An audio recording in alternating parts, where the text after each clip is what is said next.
시편 116편 우리 12절부터 14절 말씀까지 우리 짧으니까 우리 함께 읽도록 하십시다. 내게 주신 모든 은혜를 내가 여호와께 무엇으로 보답할까? 내가 구원의 잔을 들고 여호와의 이름을 부르며 여호와의 모든 백성 앞에서 나는 나의 서원을 여호와께 갚으리로다. 아멘. 이스라엘 백성들에게 이 유월절 행사는 의미가 깊지요. 그렇기 때문에 이 이스라엘 백성들이 유월절 행사를 행할 때에 크게 3부로 행하고 3시간 동안 행합니다. 일부에는 무엇을 하는가 하면은 시편 113편에서 14편까지 암송을 합니다. 그리고 2부 순서에는 양고기를 먹습니다. 그리고 3부 순서에는 시편 115편부터 118편까지 찬양을 합니다. 여러분, 그 시편의 매 장마다 마지막에 보시면 할렐루야로 기록되어져 있죠. 왜냐하면 하나님을 찬양하는 시이다라는 거죠. 그럼 왜 이스라엘 백성들이 유월절 행사에 하나님을 찬양합니까?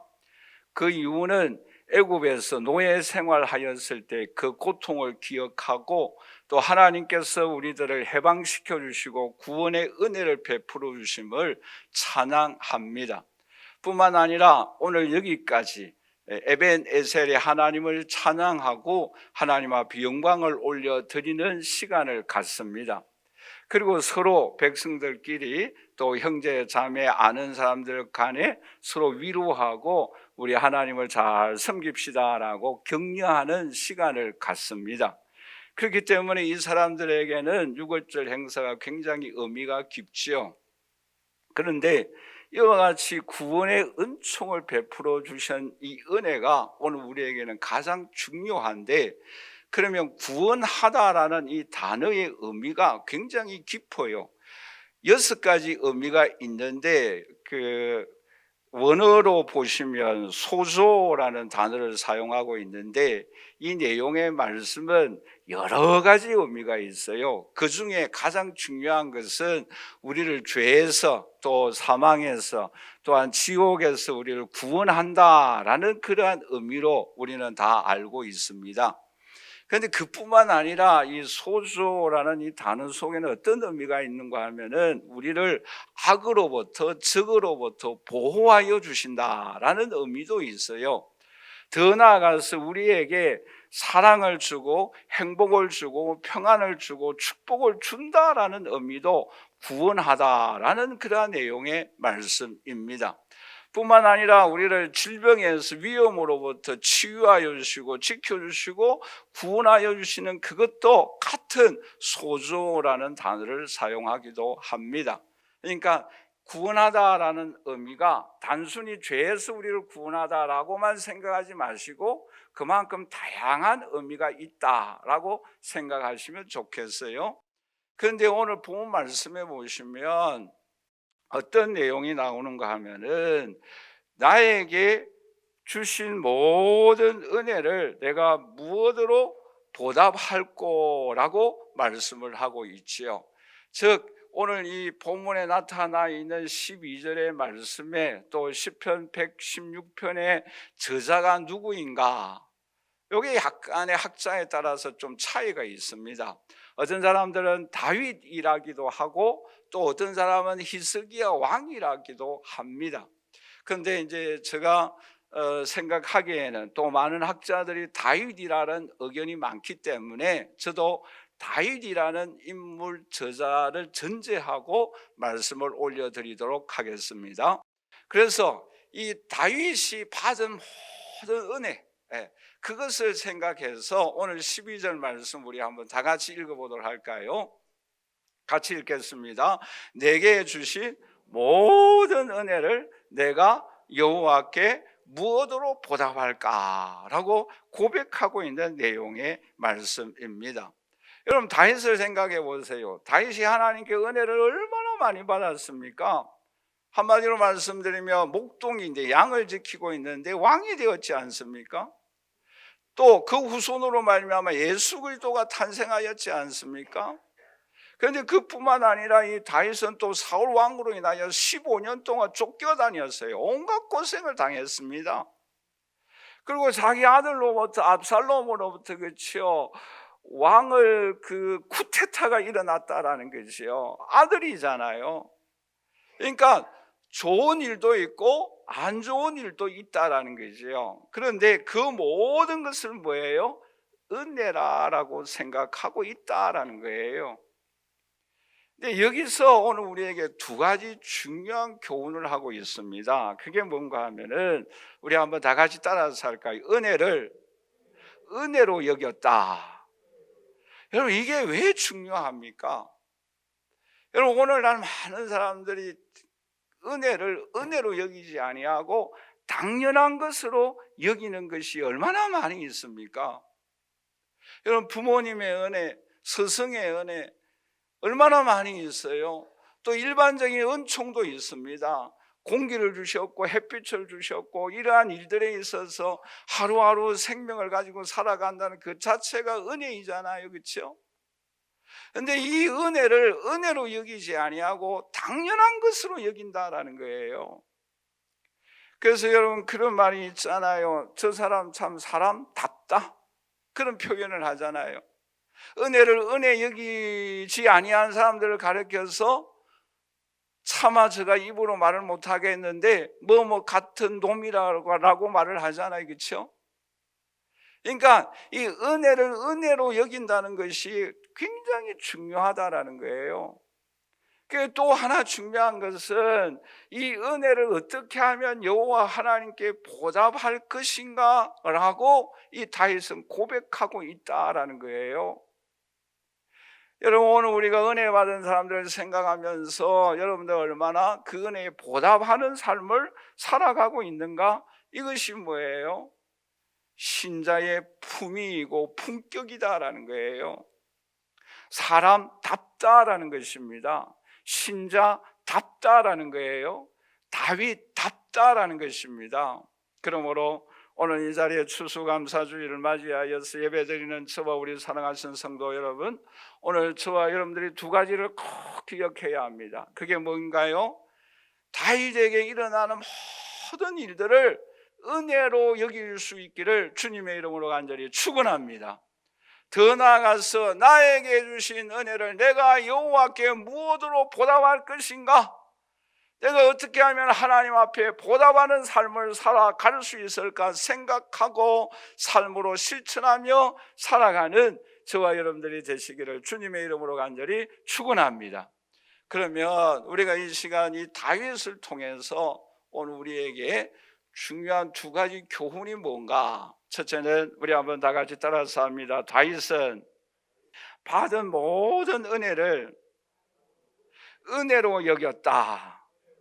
여기서 12절을 우리 다시 한번 읽어보도록 할까요? 같이 읽겠습니다. 내게 주신 모든 은혜를 내가 여호와께 무엇으로 보답할까? 여러분, 여기에서 모든 은혜라는 이 단어에 우리는 주목해야 합니다. 이 은혜라는 단어는 카리스라는 단어인데 그 뜻이 뭔가 하면은 받을 자격이 없는 사람에게 값 없이 베풀어 주시는 하나님의 사랑과 호의이다라고 표현하고 있어요. 우리는 값 없이 받을 자격이 없어요. 그런데 하나님께서 베풀어 주시는 사랑과 호의를 은혜라고 말을 합니다. 그래서 여러분, 사도 바울은 고린도전서 15장 10절에 이런 고백을 하고 있잖아요. 그러나 내가 나의 나된 것은 하나님의 은혜로 된 것이다 라고 고백하고 있다라는 거예요. 자, 그런데 여기서 주목하여야 할 단어가 있어요. 앞에도 생각한 것처럼 모든 은혜라는 이 모든 은혜의 뜻은 무엇을 의미하고 있는가 하면은 나에게 여러분 좋은 것만 은혜로 생각하기 쉽잖아요. 그렇죠? 근데 여기서 모든 은혜라는 것은 나에게 안 좋은 것도 포함되어져 있는 은혜이다라는 고백의 다윗의 말씀입니다. 여러분 생각해 보세요. 다윗에게 좋은 일들도 참 많이 있잖아요, 그렇죠? 앞에도 생각하였던 것처럼 목동인데 왕이 되어졌잖아요, 그렇죠? 또 예수 그리스도가 탄생되어졌잖아요. 근데 성경에서 가장 많이 나오는 단어가 다윗이라는 단어입니다. 그러니까 얼마나 큰 은혜를 받았어요. 그런데 이것만 은혜로 여기는 것이 아니라 자기 아들 압살롬이 반역한 그 일도 은혜로 여기라라는 거예요. 좀 이상하죠, 그렇죠? 여러분, 사울 왕으로 인하여서 15년 동안 쫓겨다녔던 그 일도 은혜로 여기라라는 내용의 말씀이에요. 왜 그것을 은혜로 여겨야 하는가? 그 일로 인해서 하나님만을 의지하게 되어졌다라는 내용의 말씀이에요. 여러분, 그러면 성경에서는 어떻게 말씀하고 있는가? 베드로전서 5장 10절 말씀을 우리 한번 다 같이 읽어보도록 하겠습니다. 모든 은혜의 하나님은 곧 그리스도 안에서 너희를 부르사 자기의 영원한 영광에 들어가게 하시니가 잠깐 고난을 당한 너희를 친히 온전하게 하시며 굳건하게 하시며 강하게 하시며 틀을 견고하게 하시며, 여기 주목하여야 합니다. 하나님을 가리켜서 어떤 하나님이라고 말씀하고 있어요? 은혜의 하나님. 그런데 이 은혜의 하나님이 우리에게 무엇을 주신다라고 말씀하고 있습니까? 고난을 주신다라는 거예요. 좋은 일을 나에게 주신 은혜로 여길 뿐만 아니라 고난도 뭐예요? 은혜로 여기라라는 거예요. 왜? 우리를 굳건하게 하여 주시고 강하게 하여 주신다라고 말씀하고 있습니다. 여러분, 요셉을 생각해 보세요. 요셉이 형들에게 팔리움을 당합니다. 노예 생활을 합니다. 근데 죄도 짓지 아니하였는데 억울한 누명을 쓰고 감옥 생활을 합니다. 얼마나 억울합니까? 그런데 그 억울한 감옥 생활을 성경에서는 어떻게 말씀하고 있는가 하면은 창세기 39장 20절에서 21절 말씀해 보시면 이렇게 말씀을 하고 있죠. 우리 다 함께 한번 읽어보도록 하실까요? 이에 요셉의 주인이 그를 잡아 옥에 가두니 그 옥은 왕의 제수를 가두는 곳이었더라. 요셉이 옥에 갇혔으나 여호와께서 뭐예요? 함께 하셨고 또 그에게 무엇을 더하여 주셨어요? 인자를 더하여 주셨고 또 무엇을 베풀어 주셨어요? 은혜를 베풀어 주셨다라는 거예요. 여러분, 내가 사업에 실패를 했어요. 그게 뭐예요? 하나님이 나와 함께 하셨다라고 하면 여러분 이해할 수 있겠습니까? 내가 사고로 인하여서 지금 병원에 입원해 있어요. 그런데 하나님의 인자를 더하사라고 고백할 수 있겠어요? 심지어 호세아에서는 어떻게 말씀하시는가 하면은 호세아 2장 6절 말씀 이렇게 말씀을 하고 있죠. 우리 한번 다 같이 읽어보도록 할까요? 그러므로 내가 가시로 그 길을 막으며 담을 쌓아 그로 그 길을 찾지 못하게 하리니. 가시로 막았대요. 길을 찾지 못하게 하였대요. 그런데 그거를 뭐예요?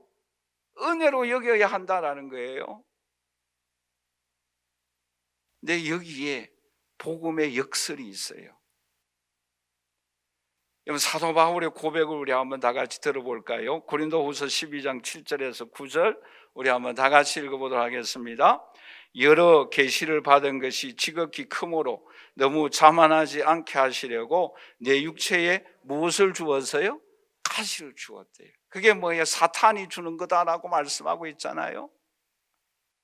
사탄의 사자를 주셨으니 이는 나를 쳐서 자만하지 않게 하려 하심이라. 이것이 내게서 떠나가게 하기 위하여 내가 3번 주께 간구하였더니 나에게 이르시기를 내 은혜가 네게 족하도다. 이는 내 능력이 약한 데서 온전하여지고 또 도리어 크게 기뻐하고 나의 여러 약한 것들에 대하여 자랑하는데 그리스도의 능력이 내게 머물게 하려 함이다라고 말씀하고 있어요. 여러분 이해되십니까? 진심으로 아멘 되십니까? 거짓말하지 마세요.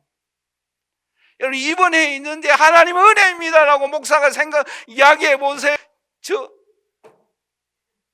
더 이상 말 안 할게요. 그런데 오늘 뭐예요? 그 가시가 뭐예요? 은혜이다라고 말하잖아요. 나의 능력이다라고 말씀하고 있잖아요. 사도 바울도 내게 모든 것이 은혜이다라고 고백하고 있고, 그렇죠? 다윗도 뭐예요? 이 모든 것이 다 은혜이다라고 고백하고 있는 거예요. 심지어 여러분 디모데전서 4장 4절에서 5절 말씀해 보시면 기가 막힌 말씀이 나와요. 우리 한번 다 같이 읽어보도록 할까요? 하나님께서 지으신 모든 것이 선함에 감사함으로 받으면 버릴 것이 없다라고 말씀하고 있어요. 무엇으로 받으면? 감사함으로 받으면. 병원에 입원해 있는데 그것도 감사합니다 받으면 하나님께서 버릴 것이 없도록 역사하여 주십니다. 여러분 감옥에 갔는데 어디로 갔어요? 왕의 감옥으로 갔어요. 꿈을 해몽함으로 뭐하여? 애국 왕을 만나게 되어집니다.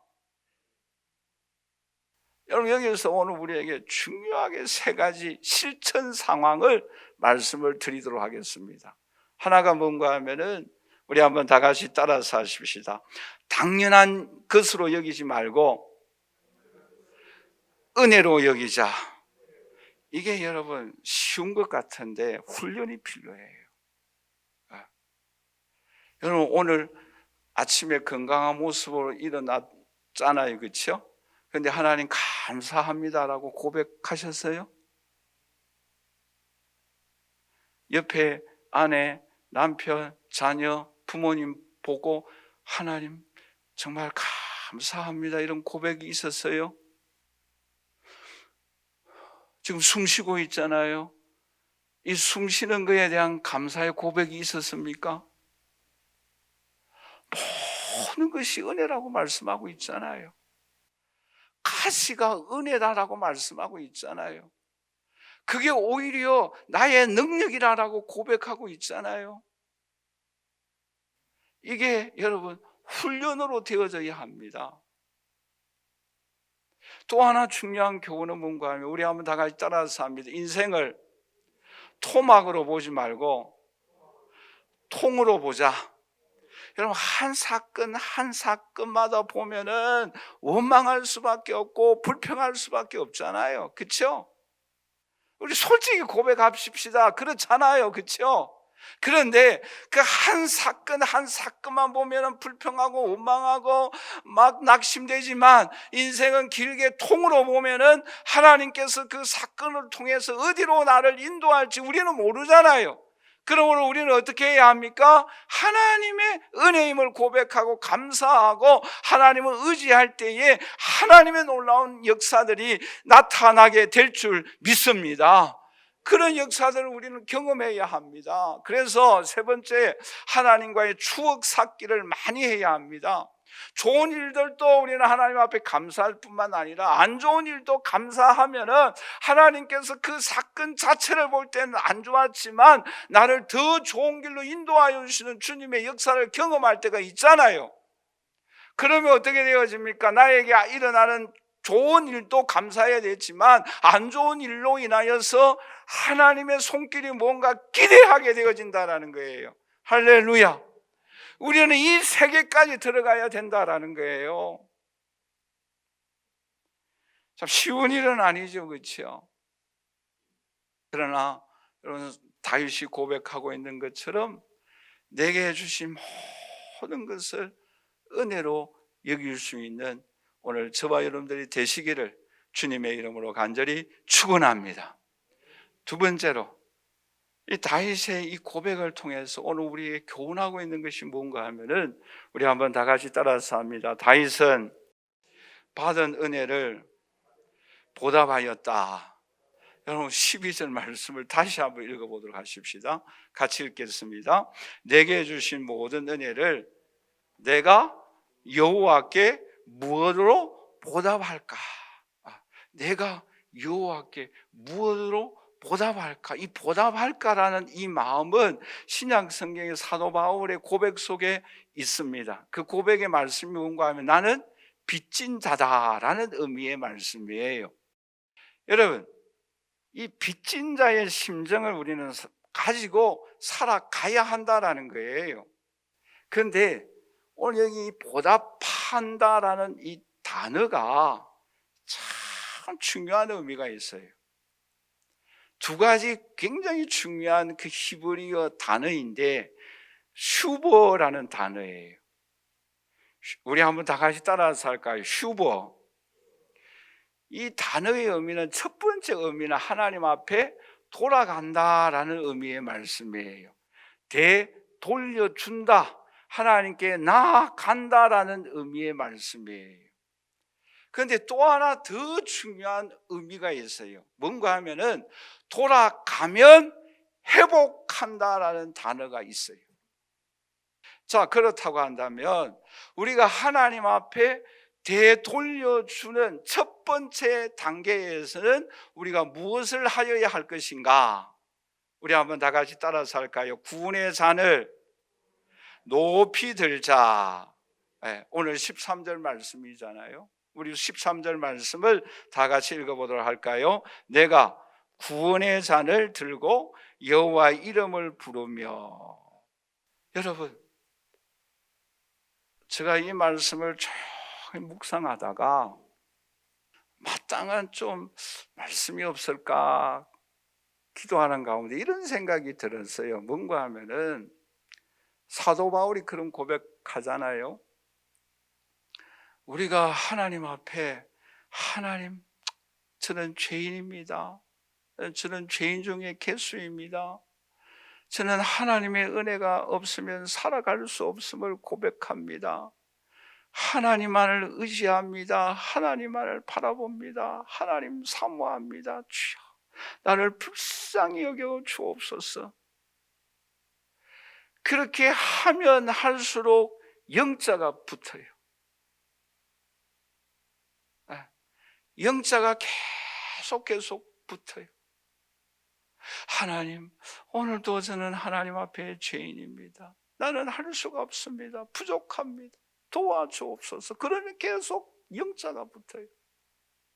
그런데 영자가 붙으면 붙을수록 아무리 많아도 의미가 있어요, 없어요? 없어요. 그러니까 우리 자신으로서는 아무 쓸모없는 존재예요. 그렇게 하면 할수록 죄인 중에 개수이고 모든 것이 하나님의 은혜임을 고백할 수밖에 없어요. 내가 선을 행하려고 하였습니다마는 악을 행한다라고 고백할 수밖에 없는 그러한 존재예요. 쓸모없는 존재예요. 영자가 그러면 그럴수록 계속 붙어요. 근데요, 그럴 때에 하나님이 우리에게 일자를 붙여줘요. 이때에 놀라야 되는데, 여러분, 이때에 이 말씀의 의미를 깨달아서 이런 모습이 보여주어야 되는데, 여러분 보세요. 영자가 많을수록 아무 쓸모 없지만 앞에 일자가 붙으면 뭐예요? 억도 되고 조도 되고 또 경도 되어집니다. 할렐루야. 그 의미예요. 나는 부족합니다라고 하나님 앞에 엎드릴수록 내 자신은 쓸모없는 존재 같고 나약한 존재인 것 같지만 우리 하나님께서, 예수님께서, 성령께서 일자만 붙여주시면 무한대의 가치가 있고 무한대의 능력이 있고 무한대의 축복이 있고 무한대의 역사가 있는 줄 믿습니다. 이 은총이 구원의 잔을 높이 들고 내 이름을 부른다라는 의미예요. 하나님 앞에 되돌려주는 거예요.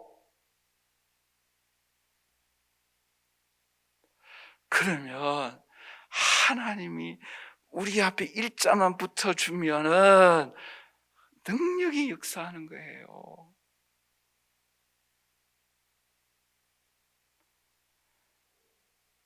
여러분, 다윗은 시편 51편 12절에 범죄하고 난 이후에 하나님 앞에 회개하였어요. 그리고 기도하였을 때에 구원의 즐거움을 회복시켜 달라고 기도하고 있지 않습니까? 나 같은 죄인을 살려주신 구원의 은총을 감격하며 주님 앞에 되돌려 주어야 합니다.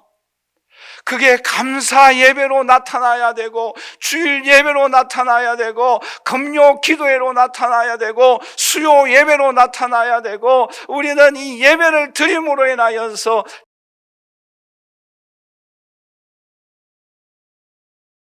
하는 거예요. 그리고 주님 앞에 엎드리는 거예요. 여러분, 그럴 때에 주님은 두 번째 의미, 회복시켜 주십니다.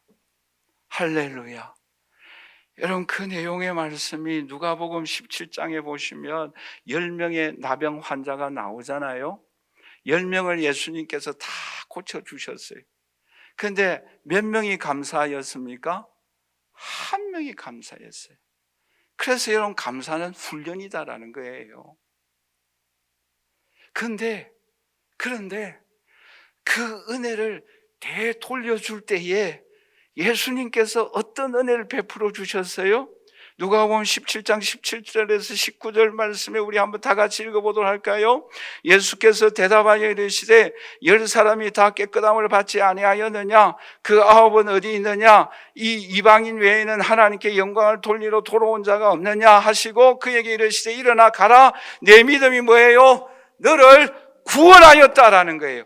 되돌려 드릴 때에 뭐예요? 하나님은 더 큰 은혜를 베풀어 주십니다. 여러분, 이 사실을 우리는 기억해야 되는 거예요. 여러분, 누가복음 15장 22절에서 23절에 그랬죠. 탕자가 집을 떠났어요. 돼지 떼에 가서 먹을 것 지저분하게 생활을 하였어요. 그러나 아버지 집으로 돌아올 때에 어떤 은혜를 베풀어 주십니까? 누가복음 15장 22절에서 23절에 아버지는 종들에게 이르시되 제일 좋은 옷을 내어다가 입히고 손에 가락지를 끼우고 또 신을 신기고 내 아들은 죽었다가 다시 살아났으니 내가 잃었다가 다시 얻었다 하고 모두가 다 즐거워하였다라고 말씀하고 있습니다. 여러분, 돌아가면 하나님이 회복시켜 주시고 더 크고 비밀한 일들을 오늘 우리에게 베풀어 주십니다. 감사의 예배를 드릴 때에 하나님은 감사를 받으시는 것으로 끝나는 것이 아니라 더 감사가 일어날 수 있도록 선순환되어지는 놀라운 은총과 축복과 권능의 역사가 우리의 삶을 통해서 나타나게 됩니다. 우리는 이것을 경험해야 하는 거예요. 그래서 은혜를 은혜로 여기고 내가 하나님 앞에 어떻게 하면 보답할 것인가 행동으로 옮겨야 합니다. 우리는 그 삶이 오늘 우리에게 얼마나 중요한가라는 거예요. 요엘서 2장 13절에서 14절에 이렇게 말씀을 하고 있지요. 너희는 옷을 찢지 말고 마음을 찢고 여호와께 돌아오라. 그는 은혜로우시고 자비로우시고 노하기를 드디하시고 인애가 크시사 뜻을 돌이키시고 재앙을 내리지 아니하시며 주께서 마음과 뜻을 돌이키시고 그 뒤에 복을 주신다라고 약속하고 있지 않습니까? 복을 주신대요. 하늘문을 여시고 축복해 주십니다. 능력을 베풀어 주십니다. 지혜를 주십니다. 건강의 은총을 베풀어 주십니다. 오늘 우리에게 이 은혜가 필요하지 않습니까? 우리가 받은 복을 세어보아라라고 고백하고 찬양하지 않습니까? 받은 복이 무엇인가 그 은혜를 은혜로 여기고 우리는 이제는 하나님 앞에 보답하며 나아갈 때에 하나님은 더 크고 비밀한 은혜와 축복을 우리는 경험하여야 되지 않겠어요? 예레미야 25장 5절 말씀에 그가 이르시기를 각자의 악한 길을 버리고 돌아오라. 그리하면 나 여호와가 너희와 너희 조상들에게 영원부터 영원까지 준 그 땅에 살리라라고 약속하고 있습니다. 우리는 이 땅뿐만 아니라 영원한 천국에 올라가서 영원한 삶을 누리게 될 줄 믿습니다. 그 나라와 그 의를 구하며 살아가십시다. 그것이 오늘 우리에게 은혜이며 축복이며 능력이지 않습니까? 우리는 십자가 앞으로 나아가십시다. 주님 앞으로 나아가십시다. 그럴 때에 고린도후서 6장 9절에서 10절에 이렇게 말씀하고 있지요. 무명한 자 같으나 유명한 자가 되어지고, 죽은 자 같으나 보라 살아있고, 징계를 받는 자 같으나 죽임을 당하지 아니하고, 근심하는 자 같으나 항상 기뻐하고, 가난한 자 같으나 많은 사람을 부유하게 하고, 아무것도 없는 자 같으나 모든 것을 가진 자다라고 말씀하고 있지 않습니까? 이것이 바로 십자가의 능력이에요. 우리가 십자가 앞으로 나아가십시다. 그럴 때 이런 은총을 우리는 체험하여야 합니다. 우리는 그러한 삶을 누려야 합니다. 저 사람 별로 그렇게 생각하였는데 하나님 앞에 나아가 엎드려 기도할 때에, 십자가 앞으로 나아갈 때에 그 사람들로 통하여 기적이 일어나고 예수 이름의 능력이 나타나고 안전병이가 일어났지 않습니까? 오늘 우리를 통해서도 십자가 앞으로 나아가고 하나님 앞에 엎드려 나아갈 때에 이러한 은총과 능력이 우리의 삶을 통해서 나타나게 될 줄 믿습니다. 우리는 그 은총을 체험하여야 합니다. 안정하여야 합니다. 그리고 오늘 우리들의 고백 속에도 이 다윗처럼 내게 주신 모든 은혜를 내가 여호와께 무엇으로 보답할 것인가 고백함으로 인하여 놀라운 하나님의 은총과 권능을 체험하고 영광과 존귀함을 올려드릴 수 있는 오늘 저와 여러분들이 되시고, 그리하여서 우리의 삶의 보람과 기쁨의 삶을 살아가고 이웃에게 선한 영향력을 끼쳐 나갈 수 있는 오늘 저와 여러분들이 되시기를 주님의 이름으로 간절히 축원합니다. 축원합니다.